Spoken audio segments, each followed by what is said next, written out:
എഴുത്തുകാരനും നാടകൃത്തുമായ A K Puthussery കഴിഞ്ഞ ആഴ്ച അന്തരിച്ചു. അദ്ദേഹത്തിന് 90 വയസ്സായിരുന്നു. അതിനിടയ്ക്ക് 95 പുസ്തകങ്ങൾ അദ്ദേഹം എഴുതിയിട്ടുണ്ട്. 100 പുസ്തകങ്ങൾ എന്ന സ്വപ്നം അദ്ദേഹത്തിനുണ്ടായിരുന്നു. അദ്ദേഹം മരിക്കുന്നതിൻ്റെ തലേ ദിവസം അദ്ദേഹത്തിൻ്റെ ഇളയ മകൻ എന്നെ വിളിച്ചായിരുന്നു. എനിക്ക് അദ്ദേഹത്തെ പരിചയമൊന്നുമില്ല. അദ്ദേഹം സംസാരിച്ചു. അപ്പോൾ പറഞ്ഞു പുതുശ്ശേരിയുടെ മകനാണ്. അപ്പോൾ ഞാൻ പറഞ്ഞു എനിക്ക് പുതുശ്ശേരി സാറിനെ അറിയാം. പിറ്റേ ദിവസം രാവിലെയാണ് മരണ വാർത്ത അറിയുന്നത്. അപ്പം ഞാൻ ഇങ്ങനെ ഞെട്ടിപ്പോയി. കാരണം മകൻ വിളിച്ചപ്പോൾ അപ്പച്ചൻ്റെ അസുഖത്തെക്കുറിച്ചൊന്നും എന്നോട് പറഞ്ഞില്ല. അപ്പോൾ അഭിലാഷ് ഫ്രേസർ, എഴുത്തുകാരൻ അഭിലാഷ് ഫ്രേസറിൻ്റെ സുഹൃത്താണ്. അഭിലാഷ് ഫ്രേസറിൻ്റെ ഗോഡ് ഫാദറാണ് എ കെ പുതുശ്ശേരി എന്ന് എനിക്കറിയാം. അപ്പോൾ ഞാൻ അഭിലാഷിനൊരു മെസ്സേജ് വിട്ടോടോ, ഇന്നലെ രാത്രി മകൻ എന്നെ വിളിച്ചു, പക്ഷെ അപ്പച്ചനെ കുറിച്ചൊന്നും പറഞ്ഞില്ല, ഇതെന്ത് പറ്റിയെന്ന് ചോദിച്ചിട്ട്. അപ്പോൾ അഭിലാഷ് തിരിച്ചെനിക്ക് മെസ്സേജ് വിട്ടു, അച്ഛോ ഒരു കുഴപ്പമുണ്ടായിരുന്നില്ല അപ്പച്ചന്, ഒരാഴ്ച മുമ്പ് ഒരു ഫംഗ്ഷനൊക്കെ പങ്കെടുത്താണ്. ഭാര്യ പറയുന്നത് രാത്രി കെട്ടിപ്പിടിച്ച കിടന്ന് ഉറങ്ങി. രാവിലെ എഴുന്നേൽക്കുമ്പോഴാണ് അറിയുന്നത് അപ്പച്ചൻ പോയിന്ന്. ഞാൻ തിരിച്ച് മെസ്സേജ് ഇട്ടത് ബ്ലിസ്ഫുൾ എന്നാണ്.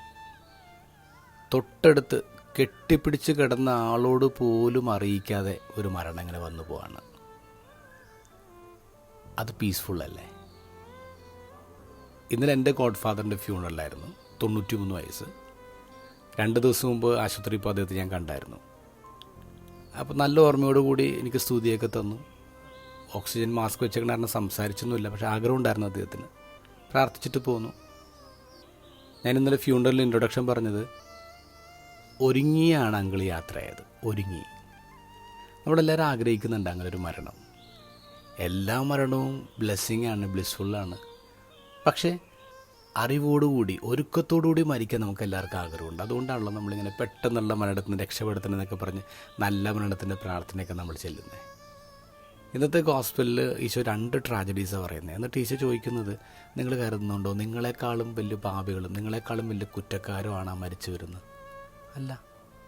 അപ്പോൾ ഈശോ അതിലൂടെ നമ്മളോട് എന്താ പറയുന്നത്? റിപ്പൻറ്റ്, അനുതപിക്കുക. കാരണം മരണം എന്ന് വരും നമുക്ക് ആർക്കും അറിയില്ല. അപ്പോൾ എന്താ ചെയ്യാൻ പറ്റുന്നത്? ഒരുങ്ങിയിരിക്കുക.